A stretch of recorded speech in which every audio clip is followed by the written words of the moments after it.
Assalamualaikum warahmatullahi wabarakatuh. Bismillah, alhamdulillah. Assalatu wassalamu ala rasulillah Sayyidina Muhammad ibn Abdillah wa ala alihi wa sahbihi wa mawalah. Rabbi syrah li sadri wa yassir li amri wahlul 'uqdatam min lisani yafqahu qawli, amma ba'du. Kepada anak-anakku siswa kelas 3 SMK Perguruan Cikini, sebelum kita belajar, marilah kita sama-sama berdoa membaca Kitab Suratul Fatihah ila hadhihi niyyah wa kulli niyyatin sholihah ila hadratin nabiyil mustafa Rasulillah sallallahu alaihi wasallam wa ala alihi wa ashabihi wa azwajihi wa dzurriyyatihi wa ahli baitihi at-tahirin sya'ulillahi lahumul Fatihah. A'udzu billahi minasyaitonir rajim. Bismillahirrahmanirrahim. Alhamdulillahi rabbil alamin, arrahmanir rahim, maliki yaumiddin. Iyyaka na'budu wa iyyaka nasta'in. Ihdinas siratal mustaqim. Siratal ladzina an'amta 'alaihim ghairil maghdubi 'alaihim waladdallin. Amin. Baiklah, pada kesempatan hari ini kita akan mempelajari Al-Quran Surat Ali Imran ayat 190 sampai 191, yaitu tentang berpikir kritis. Sebelum kita membacakan surat Ali Imran, terlebih dahulu kita harus mengetahui kompetisi dasar dari materi hari ini. Pertama, yaitu terbiasa membaca Al-Quran sebagai pengalaman. Terbiasa membaca Al-Quran sebagai pengamalan dengan meyakini bahwa agama mengajarkan kepada umatnya untuk berpikir kritis dan bersikap demokratis. Kedua, bersikap kritis dan demokratis sesuai dengan pesan Al-Quran Surat Ali Imran ayat 190 sampai 191. Yang ketiga, mengevaluasi makna Al-Quran Surat Ali Imran ayat 190 dan 191. Selanjutnya membaca Al-Quran Surat Ali Imran ayat 190 dan 191 sekaligus mendemonstrasikan hafalannya dan juga menyajikan keterkaitan antara sikap kritis dengan ciri orang-orang yang berakal atau ulil albab sesuai dengan pesan Al-Quran Surat Ali Imran ayat 190 sampai 191. Kemudian kita juga harus tahu apa sih tujuan kita mempelajari Al-Quran Surat Ali Imran ayat 190 dan 191. Pertama, tujuannya adalah peserta didik diharapkan dapat membaca Al-Quran Surat Ali Imran ayat 190 sampai 191 dengan baik, benar, sesuai dengan kaidah tajwid dan makharijul huruf. Yang kedua, diharapkan seluruh peserta didik dapat menerjemahkan atau memaknai Al-Quran Surat Ali Imran ayat 190 sampai 191. Yang ketiga, peserta didik diharapkan dapat memahami asbabun nuzul atau sebab-sebab turunnya ayat Al-Quran Surat Ali Imran ayat 190 sampai 191. Yang keempat, diharapkan peserta didik dapat memahami isi kandungan Al-Quran Surat Ali Imran ayat 190 sampai 191. Yang terakhir, diharapkan peserta didik dapat menunjukkan sikap kritis sebagai implementasi dari pemahaman Al-Quran Surat Ali Imran ayat 190 sampai 191 dan hadis yang terkait. Baiklah, marilah kita sama-sama dengarkan bacaan Al-Quran Surat Ali Imran ayat 190 sampai 191. A'udzu billahi minasy syaithanir rajim. Bismillahirrahmanirrahim. Inna fi khalqis samawati wal ardi wa ikhtilafil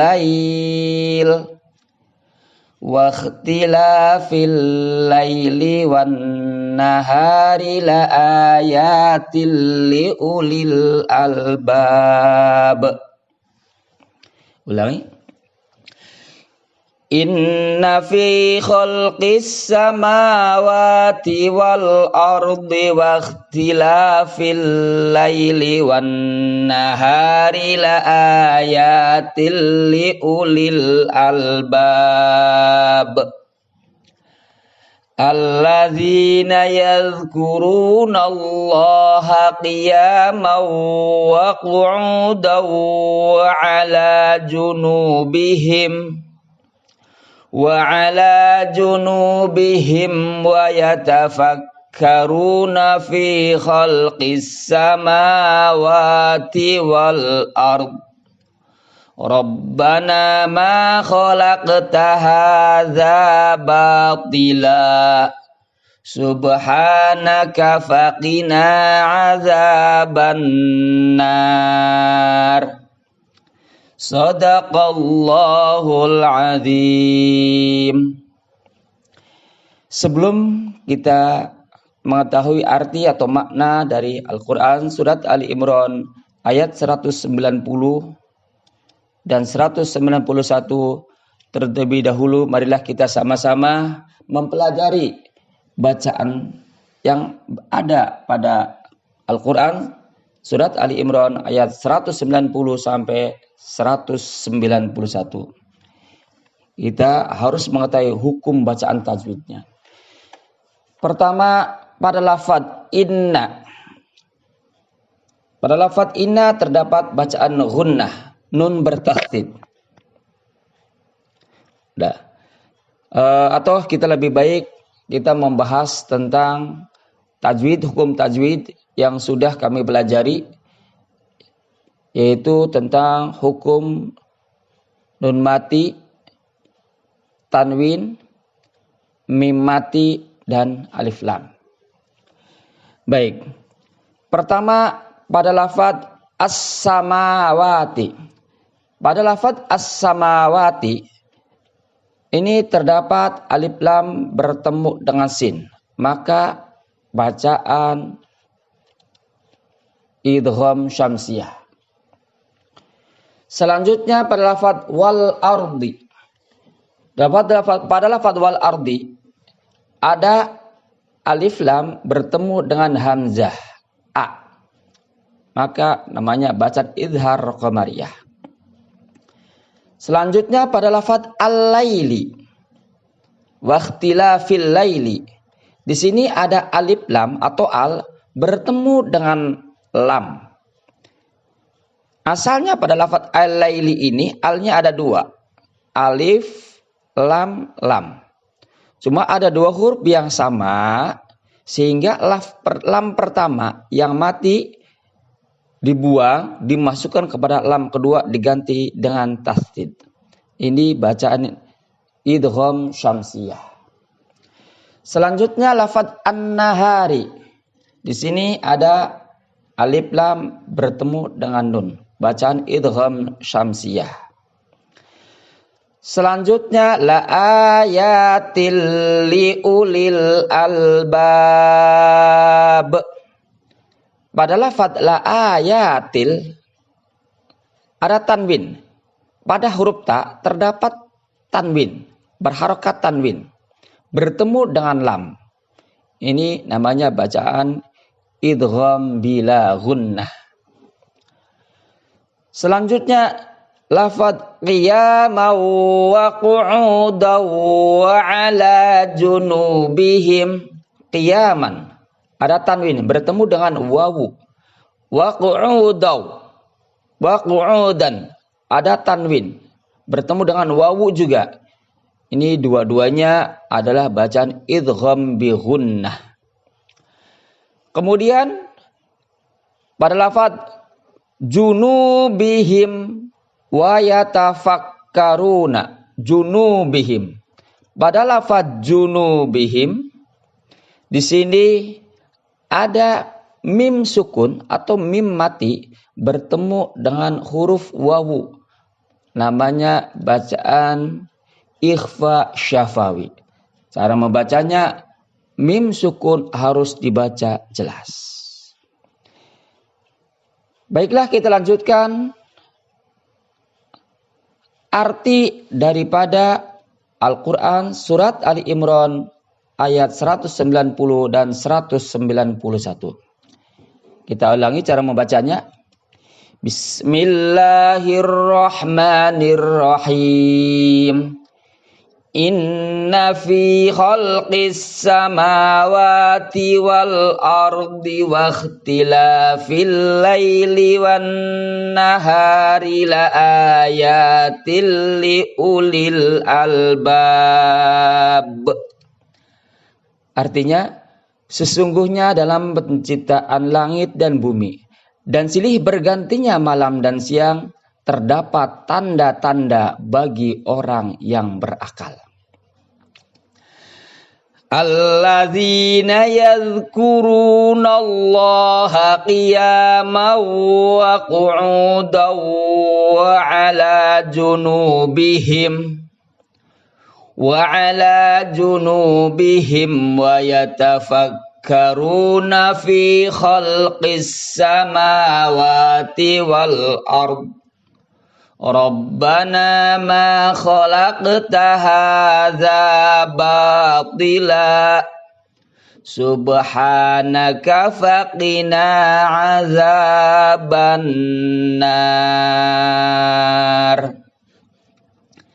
Yaitu orang-orang yang mengingat Allah sambil berdiri atau duduk atau dalam keadaan berbaring, dan mereka memikirkan tentang penciptaan langit dan bumi seraya berkata, ya Tuhan kami, tiadalah Engkau ciptakan ini dengan sia-sia, maha suci Engkau, maka peliharalah kami dari siksa neraka.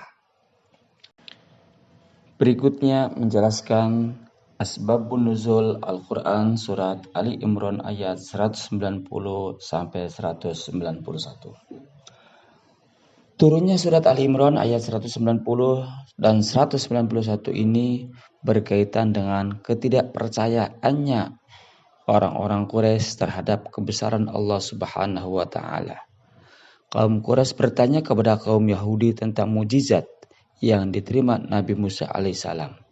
Kaum Yahudi menjelaskan kepada kaum Quraisy bahwa tongkat Nabi Musa alaihissalam menjadi salah satu mukjizatnya. Selain itu, tangannya yang putih bersinar juga merupakan mukjizatnya yang diterima dari Allah Subhanahu wa taala. Kemudian kaum Quraisy bertanya kepada kaum Nasrani tentang mukjizat Nabi Isa alaihissalam. Kaum Nasrani menjelaskan kepada kaum Quraisy bahwa Nabi Isa alaihissalam dapat menyembuhkan penyakit mata yang buta sejak lahir, menyembuhkan penyakit sopak, dan dapat menghidupkan orang yang sudah meninggal dunia. Kaum Quraisy kemudian meminta kepada Rasulullah Sallallahu Alaihi Wasallam agar memohon atau berdoa kepada Allah Subhanahu Wa Taala untuk mengubah Bukit Sofa menjadi emas untuk mereka.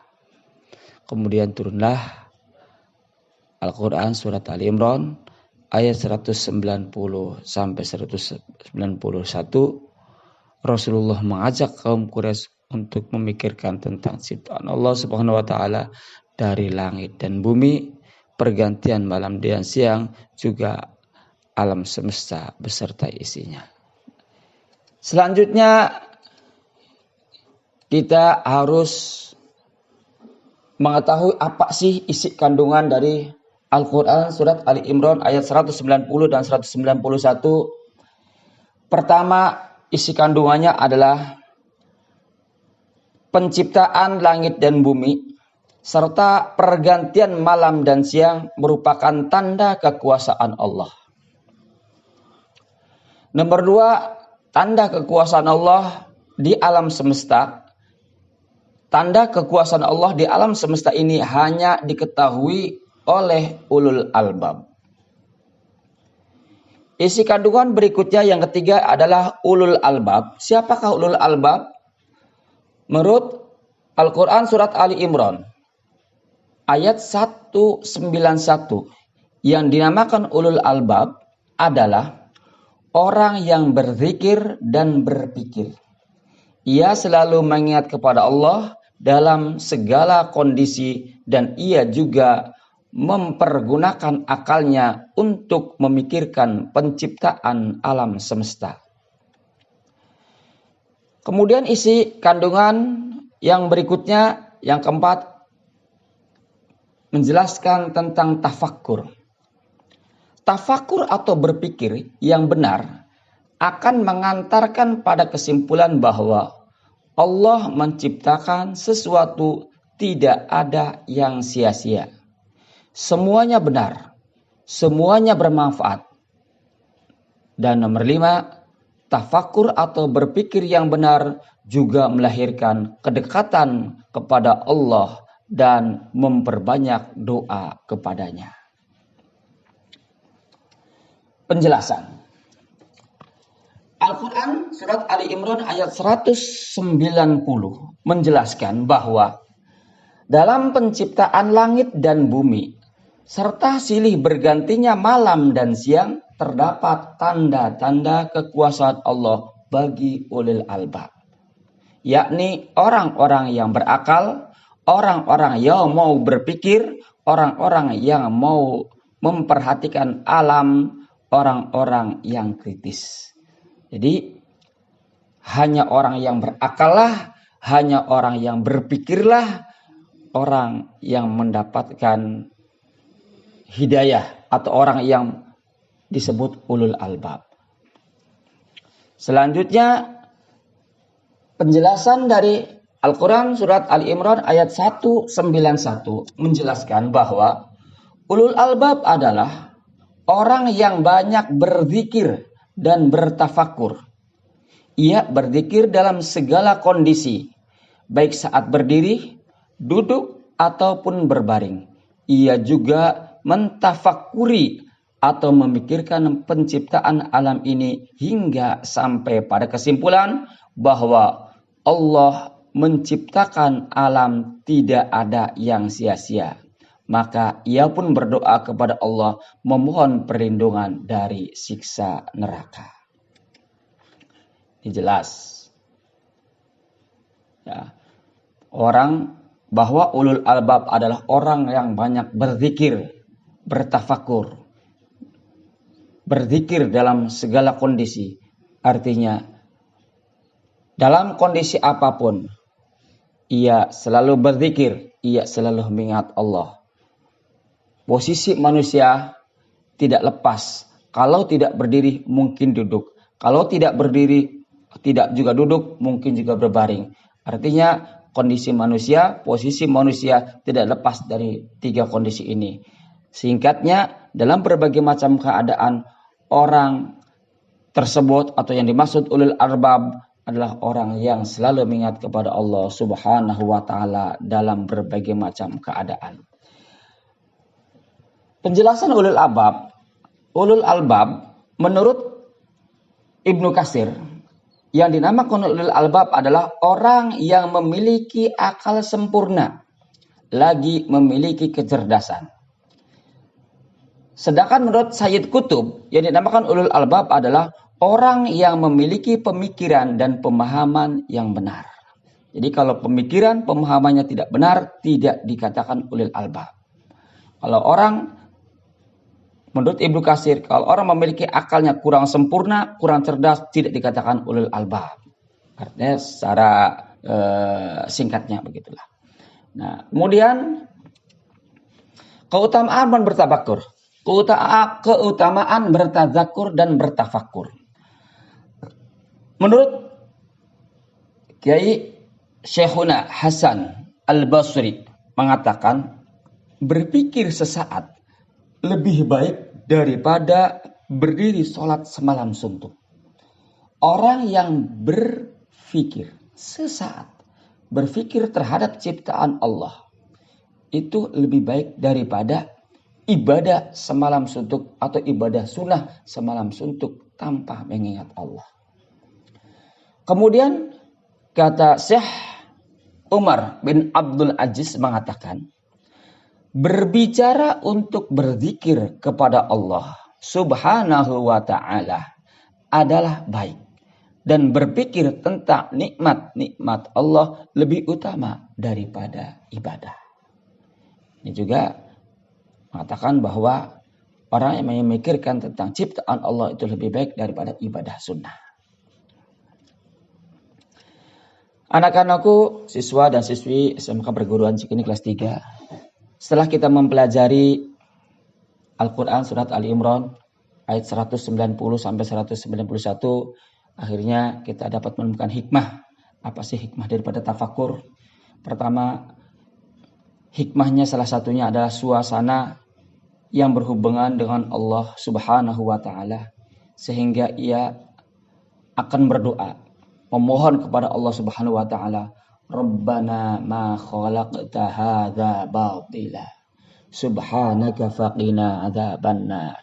Ya Tuhan kami, tidaklah Engkau menciptakan ini dengan sia-sia. Maha suci Engkau, maka peliharalah kami dari siksa neraka. Anak-anakku yang berbahagia, Rasulullah Shallallahu Alaihi Wasallam pernah bersabda dalam satu hadisnya, yang artinya ia mengatakan, orang yang cerdas adalah orang yang menekan nafsunya dan beramal untuk kehidupan setelah kematian. Sedangkan orang yang dungu, orang yang bodoh adalah orang yang mengikuti hawa nafsunya dan mengangan-angan kepada Allah berbagai angan-angan. Jadi jelas kalau orang yang berpikir kritis, orang yang cerdas, dia akan selalu ingat akan kematian dan dia akan mencari bekal sebanyak mungkin untuk menuju kematian. Perilaku berpikir kritis ini implementasi dari Al-Quran surat Ali Imran ayat 190 sampai 191. Implementasinya perilaku berpikir kritis adalah orang yang memahami bahwa penciptaan langit dan bumi serta pergantian siang dan malam merupakan tanda-tanda kekuasaan Allah. Mereka itulah yang dinamakan dengan ulul albab. Sedangkan orang bodoh, meskipun ia melihat langit dan bumi serta melihat pergantian siang dan malam setiap hari, mereka tidak sampai pada kebenaran itu. Meskipun secara akademis dikenal pandai.